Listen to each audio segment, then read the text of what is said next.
Hello guys, welcome to a new Topics for You video. This week I have a spicy topic to talk about, which is the state of democracy. Knowing the current Trump-Biden situation and the fact that there's elections this week in my country of Portugal made the best timing for this video. I will give an overview on the problems and potential solutions to them. So, in many countries who are under a democracy, everyone above 18 years old gets to vote.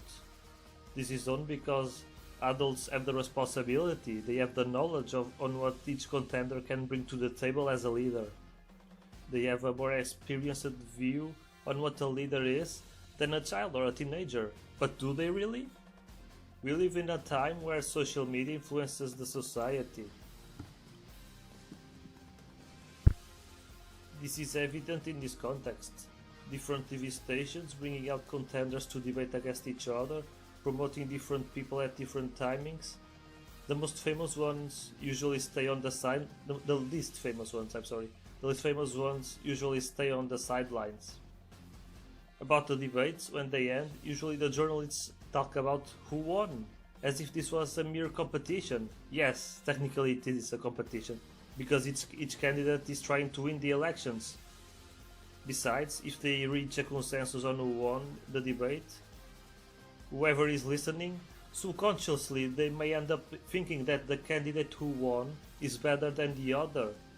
But this shouldn't be about marketing, it shouldn't be about who speaks better and says nice things. You can be a great speaker, but that won't matter to those who vote for you if in the end there's no substance in it. To make things worse, some contenders in debates are only there to sabotage the others by interrupting and trash-talking the others. That causes a reality show effect in something that must be a serious matter, right? Moving on, there's another matter that is worth mentioning. As I said before, voting in my country is only for 18 years old, for above that. If we are restraining the voting to a more experienced and wiser group of people, is age the most appropriate factor? Seemingly it is, but it's not, and I'll tell you why. According to the concept of democracy, everyone should have a say in the future of their country. But does that truly matter when most people don't know or don't care what each candidate stands for? Thousands or even millions of people vote without fully knowing the candidates and what their plans are as eventual country leaders. Some just vote for the guy who represents their favorite party. Others vote for the same guy that was as a leader. If he didn't do anything wrong during his run. Others vote only with the knowledge learned from what they saw on TV. Others don't give two shits about what's going on and don't vote at all, which is what a big group of people does. Also, others also like to vote for the guy who shit talks the system and whoever runs in it in the present moment, thinking in a false illusion that such person is the guy who will take the country to a whole new level, who will revolutionize the system for the better. It could be, but probably it isn't. Basically, you don't want unreliable people deciding the future of your country. Any of these options could lead to the results most people would want if they had the full knowledge on what the candidates want to do for the country. However, all I mentioned above is not the optimal way to vote. So how to improve that? You could, for example, restrict the number of people who vote by assuring they know each candidate and what they stand for. For example, make the population take a test in the moment of voting or beforehand to make sure they know each candidate and know what each one is planning to do as a country leader.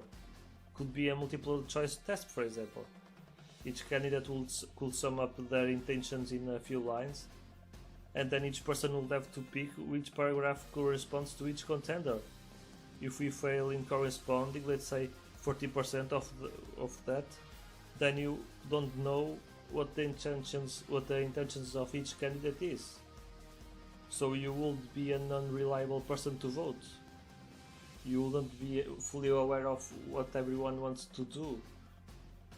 I'm aware this could be time consuming. Because of this, It would be a good idea to have multiple voting days and multiple methods of voting, either presential or online. And this is even a more important matter nowadays because there's the coronavirus factor. You don't want major gatherings outside. And finally, equal treatment for each candidate in the social media would be the second thing to do. It doesn't matter if the current president is more famous than some random guy who decided to give it a shot this time. They are all at the same level. They are all trying to be the next president, so let's put all of these guys in the same way. Otherwise, you're just creating biased opinions for certain candidates. All these suggestions could be hard to implement, but we have to take care of our interests, of our future. There's millions of people with a brain in a country. Therefore, someone surely has something good to suggest about this. The current system looks lazy, a bit lazy and rushed. It's way far from the optimal state. This was my analysis about this matter. Feel free to comment and perhaps suggest what would you change regarding the election system.